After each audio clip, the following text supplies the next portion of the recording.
Hello, all my lovelies, and welcome to another episode of The Mommy Vibe. I'm your host, Kiera, because I am crazy enough to sign up for this. To all you new moms, old moms, veteran moms, moms soon-to-be, moms in the thick of it, and all the moms in between, grab your favorite comfort drink of choice, whether that's wine, tea, or something with caffeine, and join me for a little chat. And for all those who are doing chores as they listen, I hope you can laugh along with us today, because that is what I want to do. I want to make you laugh today because last episode got a little bit heavy. You know, one thing I notice as parents, as adults, we forget to laugh at chaos. We forget to laugh at ourselves, at the situations. We are so concerned with making sure everything is the way that it needs to be. Everyone gets where they need to go. Everyone has what they need to have. And we're always focusing on what we're not doing, or what we should be doing, or what we're doing wrong. We so often forget to just enjoy the life that we have, enjoy laughing at our kids. Like, for instance, my middle child, we were in the middle of a store, grocery shopping, grabbing some things, if you will. And she lets out this huge fart in the middle of the store. And then in her big girl voice, proceeds to ask, "Did that come out of my butt?" It took a full minute and a half for me to process what she just said. While my cheeks, I'm sure I looked like a red tomato, and I'm sure nobody around me actually cared. But to me, I was so embarrassed that that came out of her mouth, but then I laughed. It was so funny. And I looked at her and said, "Sweetie, we don't say that in the middle of the store, okay?" She goes, "What, that I farted?" I am sure that whoever she ends up dating in the future will absolutely love this story. I know that my husband loves to hear stories about me when I did stuff like that when I was younger, though those stories are very little and small in between, but he enjoys them nonetheless. All right, more chaos. We want to talk about chaos and embracing chaos and finding the laughter in it. My youngest child, I love her to death. Adorable, beautiful, cute little curls, cute little laugh. Absolutely adorable. Her love language, though, is straight up violence. When she started to tell me that she loved me for the first time, she would only do it in a very specific way, where she would sit on my lap, look me in the eyes, which is so sweet. She rarely ever looks people in the eyes, but she will look me straight in the eye and then proceed to wrap her hands around my throat and then whoosh my head side to side as she goes, "I love you," while slowly suffocating me with her little hands. That is how she often tells me that she loves me. It is absolutely adorable because she does it with this big old smile and she finds it so funny. And then she'll smash her face into your face to give you kisses. It is the cutest thing ever. But also, at some points, you have to literally pry her hands off of you to breathe because she has a grip. She is absolutely the most chaotic, I think, out of all three of my children. Now, to be fair, we are getting my youngest tested and evaluated to see if she's on the spectrum. We are working with occupational therapists. And right now, we're in the middle of this transition period of learning how to properly communicate with her. She communicates differently. And we've been seeing with this new tactic of how we ask if she needs something, showing her sign language, she's slowly starting to actually use more words and communicate. She's no longer just screaming or whining or grabbing. When she wants something from me, she's actually going, "Mama," before she then grabs it. Or she'll go, more. And it's been so awesome to see this progress. But then you also get moments where she breaks the window with her forehead for the second time. Yes, that is correct. My daughter broke the window by headbutting it and has now done it twice. She likes to hit her head on things a lot, and we've had to sit here and move her away from spots, but she'll go right back to them, and we're now working with other options and adding pressure because apparently she hits things for stimulation and understanding her surroundings better, but she still broke the window. And I remember the first time she did it, the first time we had joked several times that one of these days she's gonna break the window. And when she did it, oh boy, I panicked. I was like, oh no, what do I do? The window, it's broken. I called my husband in tears. I didn't want her to go back and hit the window because she would. Honestly, she looked at me, smiled, laughed, and went right back to try and headbutt it again. So I had to grab her, put her in my arms, call my husband, panicking. She broke the window. And the first time she broke it, there was this huge hole in it. He had broken it so badly that one of the shards, or whatever you want to call them, fell between the window and the window screen. So that was a very fun couple of weeks until we got the window fixed. And for a while, we joked about her breaking the window with her forehead. It was one of those topic conversation starters that I'd love to talk about because it's funny. How many parents can say that their kid broke the window with their forehead? I only know of me, and maybe my husband's parents, because he also has a very thick head and almost broke his dad's nose once. That's where she gets it from, her father, 100%. Now, she's broken the window again. It's the same window, just the other side of the window, because it's one of those bigger windows with like 2 different panes of glass in it. So this time, I was putting in the techniques of bringing her away from the spot as she kept banging her head on the window. Mind you, I'd been sitting with her for like a good portion of the day, but I had to go make dinner. My husband was at work. The other 2 were being chaotic as much, and I had to bring her away from the window, put her down on the couch, let her bang her head on there, but she went right back to the window every single time. And after I think the 5th time of pulling her away from the window, I turn around and I hear it. Crack. And I just sit there and go, oh no, not again. Luckily, this time it's not that bad. It's just cracks going through the window. We were able to like tape it until we can get it properly fixed. But I then called my husband, and at this point, I'm just laughing. It is so funny that she did it again. And I call him and I go, she did it again. She broke the window.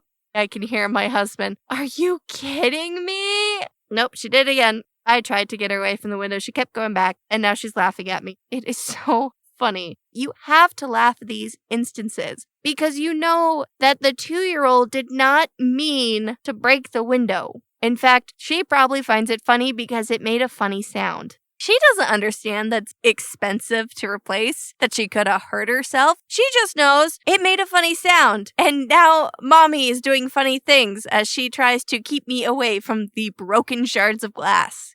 Yeah, she is just a handful, but I love her. And I'm sure one day I will look back on all these moments and think how funny and cute they are and just embarrass her in front of her significant others in the future. Oh man, the other day, she's sitting on my lap and we're playing, and she brings her heel straight down into my eye. Like, my eye felt swollen and it hurt for a couple of days. It didn't look like a black eye, but it did feel bruised for a good couple of days there because she brought her heel down in full force into my eye. Mind you, in that moment, I could not laugh. I gently placed her down on the ground and I curled up into a ball, covered my face, and tried to not cry in front of my kids. But my son, oh, I love this moment. He came up to me and he said, "Mommy, are you okay?" And I could have lied. I could have told him, "Yeah, no, I'm fine, buddy. I'm okay." But I wasn't okay. I hurt. It was really painful. It hurt so much that I was shaking because my eye was throbbing. And I said, "No, buddy, mommy really hurts. Your sister got mommy in the eye. It really hurts." And he put his hand on my leg and said, "Oh, okay." He's really calm about it too. It made me so proud because I've been working really hard with my older son to understand boundaries, especially for me, because I get what we call big bubbles, where I get overwhelmed and having people in my space is a lot. So sometimes I can't give him hugs. I can't give him kisses because I just can't deal, even for a short amount of time. In that moment, I cannot have someone in that bubble. And to have him gently place his hand and read the situation, know that he wanted to give me comfort, but he understood that he may not be able to give me a hug, was such a big win in my book. And even today, the day that I'm recording this, he was throwing a fit, but he decided to sit next to me, and he goes to lay his head down on my lap, and he goes, "Mommy, how's your bubble?" I go, "It's okay, buddy. You can lay your head on my lap. It's fine. My bubble's very small today." You get moments like that when you embrace chaos and you try your best to do this stuff, to take those moments and teach in the moments of chaos, to laugh in the moments of chaos, to take those moments to be real with your kids. And remember that they're just small humans who are trying to understand how to human properly, and even us adults don't always understand how to human properly, so we have to give them a lot of slack. Then you get moments like that where you realize you're being effective. You're teaching them emotional intelligence. You're teaching them to laugh at themselves. My son, he's been a lot to handle. His start was very, very rough, given the fact that I had a really bad postpartum depression with him. And so it's been a very hard time for me to connect with him like I want to, because I can't play with him like his daddy does because it hurts too much. I have a lot of issues with my body that I need to go eventually to a doctor to see, but I just don't have time and whatnot. But I also have a lot of trauma responses that causes me to keep him at arm's length most days because it's really hard to deal with all that energy right in my face. I'm working on it, and I'm slowly allowing him to be more in my space more often. But he is so energetic, so expressive when he has these emotional outbursts, and it's so easy to feed into it and get upset with him. And we've been having to do this, let's take a deep breath, that whole thing with him, and teaching him to calm down. And sometimes when he doesn't want to calm down, and we make him do wall sits against the wall, recommendation of my father-in-law, of course, when you have kids who are having real hard time with their emotional state and they're throwing a lot of fits and getting frustrated, to have them do the wall sits for a short period of time to help build neurological paths. My father-in-law has so many letters behind his name, so I trust him when he says things like this. So getting him to do wall sits while he's upset, he gives me this face. And he has my facial expressions, which are these huge, expressive, emotive expressions. And it's so hard to keep a straight face while having him do wall sits, and he stares at me with this angry face and then kicks the wall behind him in protest. And I have to be a stern mom, make him realize he's not getting a reaction out of me. But the more that this continues, the harder and harder it is not to laugh at him, because he looks so silly. And then he gets upset that I laugh at him because he looks so silly. But eventually he'll start laughing too, because it's hard not to laugh if you're laughing lovingly. Of course, there's the laughter that's making fun of people. We all know that type of laugh, and it doesn't feel good. But when you're honestly laughing because the moment's funny, that you can't help but smile and laugh because they're just making you laugh, you're not laughing at them, but you're laughing at the moment itself. It really helps kind of dissipate the tension, the anger, the frustration, and it makes it a lot easier for him to work, to calm himself down, to have a conversation with you about what just happened and how we can go forward to fix it and do better about expressing those emotions. Life as parents are so chaotic.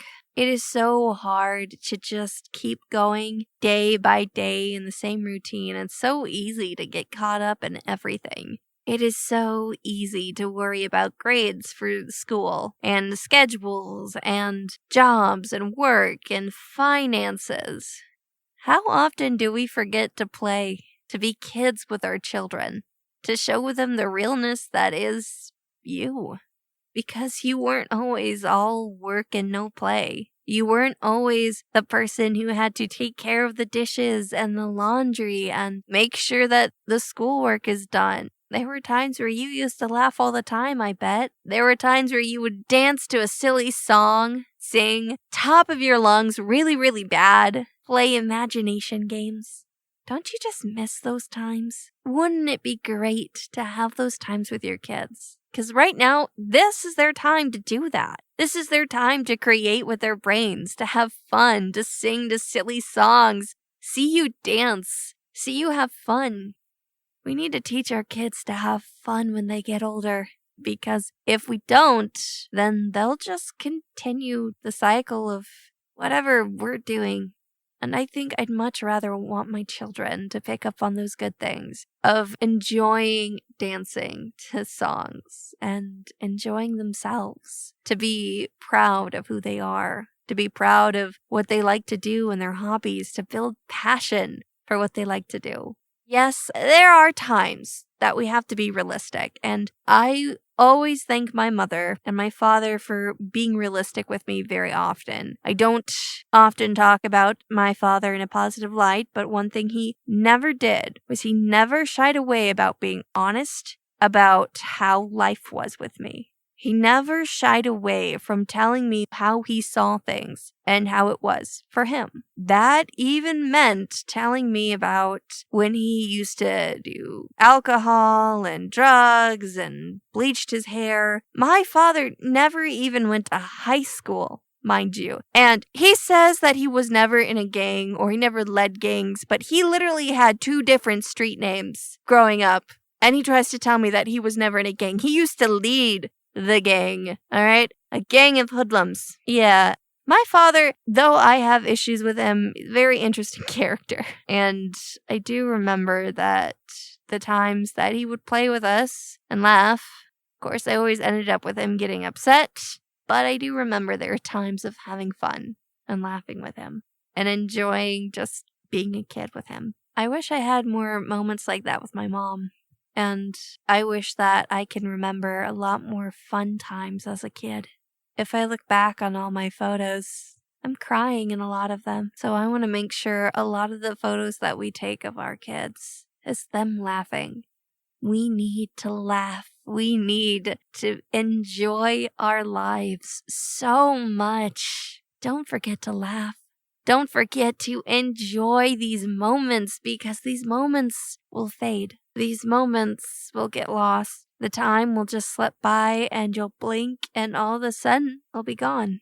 Soon, my 3 little chaotic gremlins will be adults. And though I like to joke about how happy it makes me the idea of not having any more kids in the house, I know that this time is fleeting. And I know it's hard to be in this time, at least the place where I'm at. It is so hard to be in the thick of it. So hard to take a moment and realize what's going on and happening and realizing it will just be a small moment that one day our kids are going to grow up and leave the nest. Really thinking about that makes me want to enjoy the laughter so much more. Because right now, life hasn't hit them. The big parts, the big scary things haven't hit them. They're more worried about monsters and friendships and just making sure that they get to go to school the next day because they really like school. They don't have to worry about some of the heavier stuff. And some of you moms that are listening might have older kids or even grandkids. And you may see your kids starting to be hit by the world, starting to take on those hard challenges that come with growing up, facing things you want to protect them from so badly. The best way we can protect our kids is showing them that they can laugh even when it's hard too, that they have a place to go to laugh, to enjoy. That even when times are hard, there is still joy that can be found in the little moments. There are snapshots of smiles that they can capture within this time of hardship for them, whatever that time is.